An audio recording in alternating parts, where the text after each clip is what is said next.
Okay. Hi. I am going to see if I can actually get this working for Facebook. Go live. Yay. Okay. Hi. Thank you for joining me. Thank you for taking some time to join this site. So, this is called Take What Rings True. So, this whole site is based on spiritual thoughts and my collection of philosophy. And um,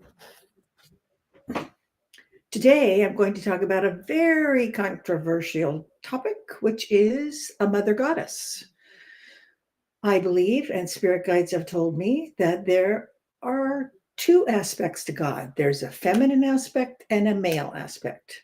The father god, we've been told his name is and the mother goddess, her name is Azna. So today I'm going to talk about the temple of the mother goddess, Azna.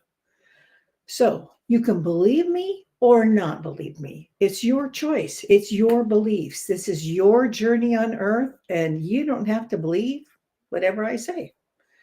So you might want to take an open mind and consider that there's a male and a female in creation for animals, birds, cats, dogs. There's always a mom and a dad. So this is the same thing. There's a mom and a dad in creation. That's what I believe, and that's what spirit guides have told me. So find your own truth. And if you don't believe me, that's fine. So, the mother goddess. The mother goddess is named Azna. That's what we're told. Her name is Azna. And she has a temple on the other side. And her temple is beautiful. It's a temple with golden columns, and at the top of each column are gold leaf lotus pattern. There's a dome on top of the building that has a silvery soft light that emits from it. And the floor of this building also emits a silvery light. There are floor to ceiling stained glass windows. And when you look at the windows, they seem to be moving. So there's pictures of or depictions of animals, of people, of all different kinds of humans around the universe. There's pictures of landscapes, like you might see an image of Lemuria. There are many colored veils wafting from the ceiling, and they're moving all the time. So it's a very ethereal temple. There's 1/3 of the floor space of this temple that's taken up by a gigantic cauldron about 50 feet across. And that cauldron is on fire. And within it is all of our petitions, all of our prayers, all of our requests from God. I remember we had a festival at church, and we burned our petitions, our prayers to God, our requests. We collected them, we wrote them down, we collected them, put them in a small cauldron, and on the back porch area, we burned the petitions. And I could see in my mind's eye, or literally, I could see smoke going up, and it seemed like it was going up forever. And now I know there's a cauldron on the other side, and all the petitions are collected there. Every prayer you whisper, every prayer you write, every request, every petition to God to have something changed or to have something happen or not happen, those are all in that cauldron. Also, the petitions our loved ones write on the other side. There are 4 quadrants in every continent on the other side. So there's the same continents that we have here.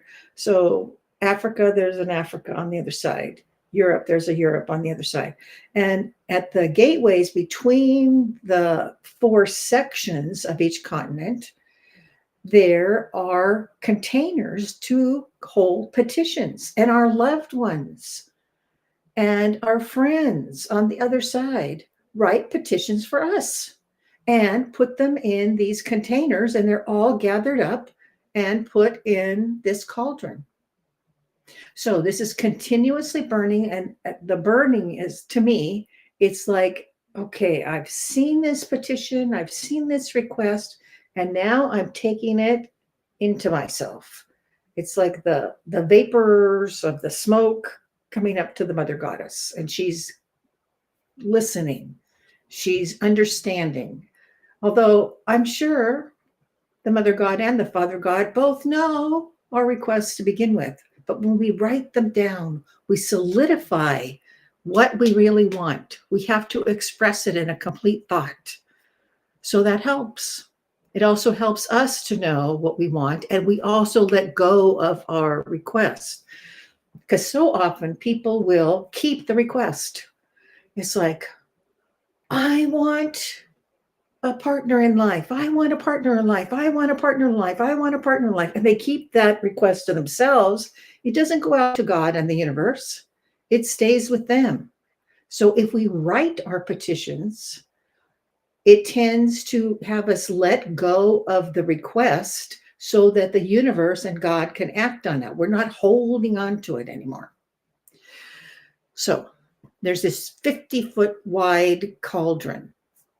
Now, behind the cauldron is a statue of the mother goddess, about 60 feet tall. And when you first look at it, it probably looks ebony, but it changes colors. It could become green. It could become different colors. Now, this is the emanation of the mother goddess. You can talk to this statue, and she will step off and listen to you.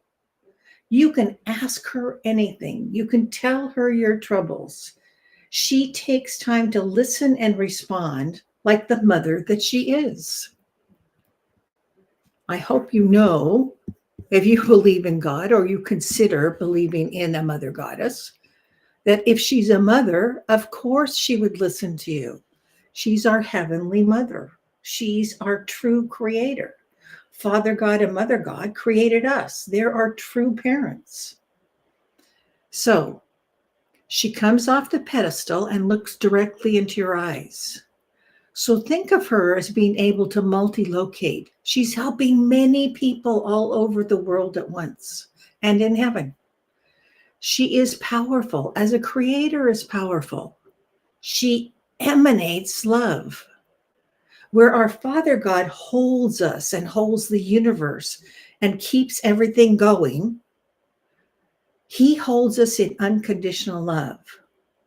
Whereas she, the mother God, is the mover and the shaker. She's always moving in and out of heaven and earth and helping people and doing things. You can ask the mother God anything. And when you're there, you realize you are part of her. You are part of Father God. You are part of God. You were created. You're a little cell, a little molecule of God. And you're always connected to God. There's a strand. While you're on earth, there's a strand, this little strand that connects you to God always. Father God has this little strand connecting to you. And you can't take that away because you're part of God. You are connected to God. Always, always, always. And Father God is always giving you information. We don't think of it as coming from God, but we're told that a beautiful rainbow kind of cloud comes over you. Your spirit guide and your angel back away because you're communicating with God. God gives you information multiple times a day. Of course, I know. I always think of it as I have brilliant ideas. But actually, it's God giving me infusion. So the mother goddess will help you change your chart. She's the one that you talk to if you want to have something changed in your life. Now, just because you ask the Mother God for something doesn't mean it's going to happen. If it's for the greater good, but if it's not, if you are a sumo wrestler, you're not going to pray to become a prima ballerina and have that work. It just doesn't work. In this lifetime, that's not a possibility.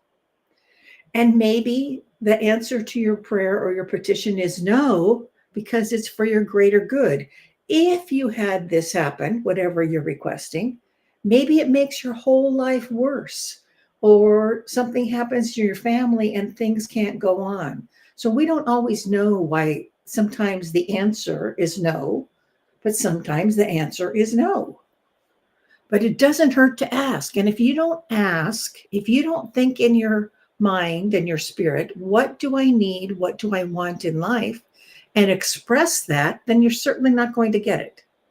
So please take time, maybe today, to sit and think, okay, how could I make my life better? What could I ask for? What could I pray for that would make my life better? And then always start your petition or your prayer with, if for the greater good, because you don't want to have something given to you or something you requested that just makes your life absolutely awful. So always start with, if for the greater good, and then whatever it is you want. So the Mother Goddess, you are part of her, you are part of him, you are part of God. When you are with her, you feel blessed, you feel uplifted, you feel your soul and your joy magnified. You feel so loved.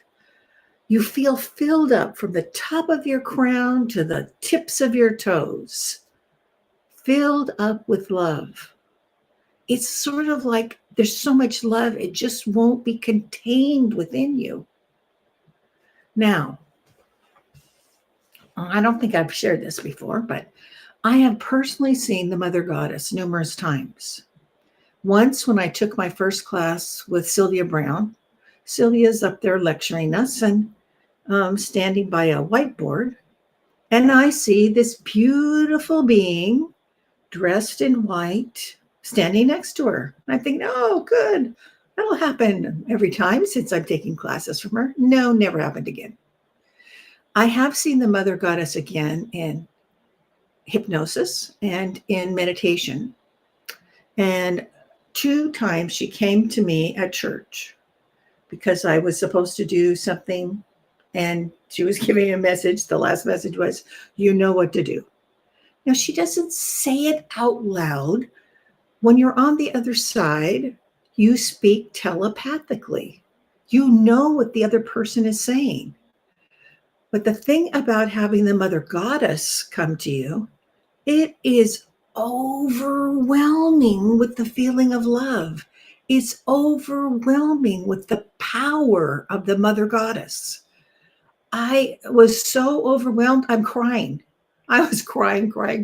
I couldn't even tell my fellow ministers and parishioners what I was experiencing. I remember walking out, and as I walked out after the Mother Goddess came to me and gave me my message, I walked out and I told one of the ministers, Azna, the Mother Goddess was here.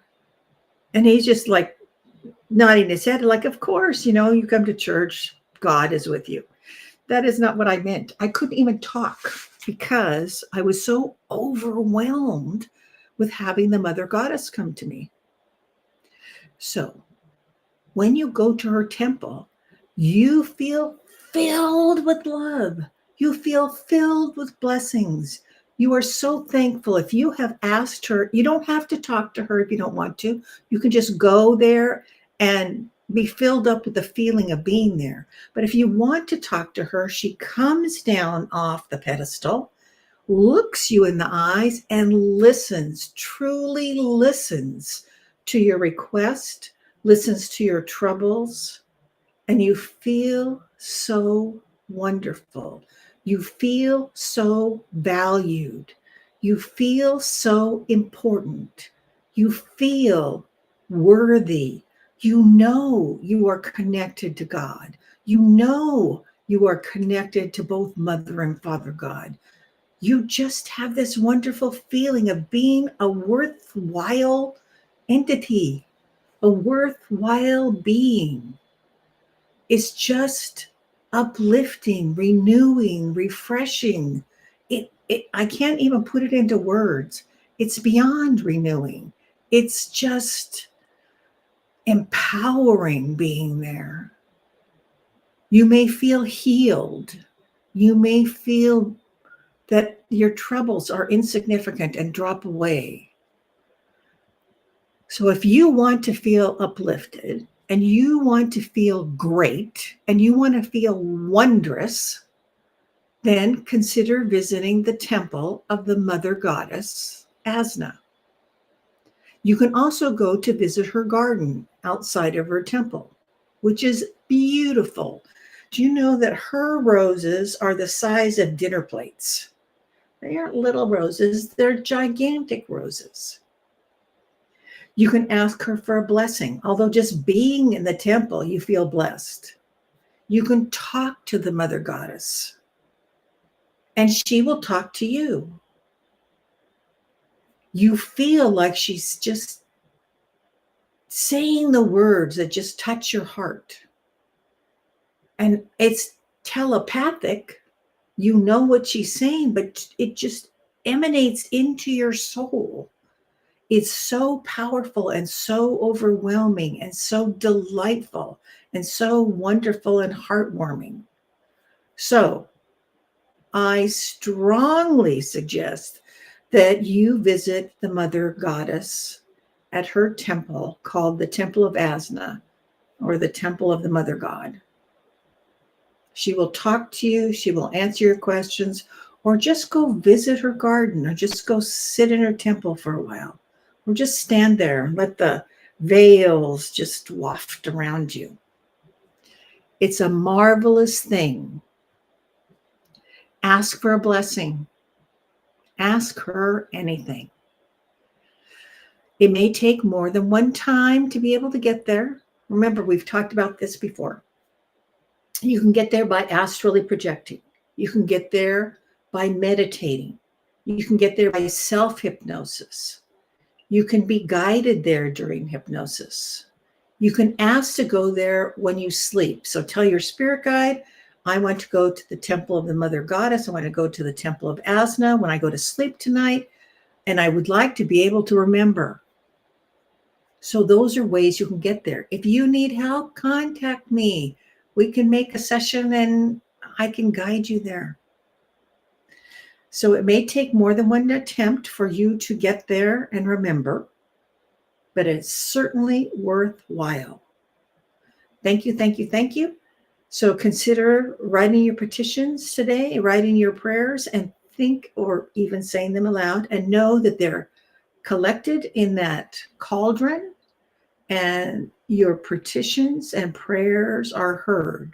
Your petitions and prayers are valued. And always, always, always, the Mother Goddess listens to you. So thanks for visiting. And next week, I will do the channeling. I only got two questions about the changes coming. So if I don't get any more, that's fine. I will just channel some more and gather some more information and do a session next Wednesday at 10 a.m. on Take What Rings True on Facebook and YouTube. And I will talk about changes. I want to give you another week. If you want to ask some more questions, another week to send questions to me. So I will put the link in the comments. And thank you for being with me. Enjoy your day and think about the love surrounding you from the Mother Goddess. Bye.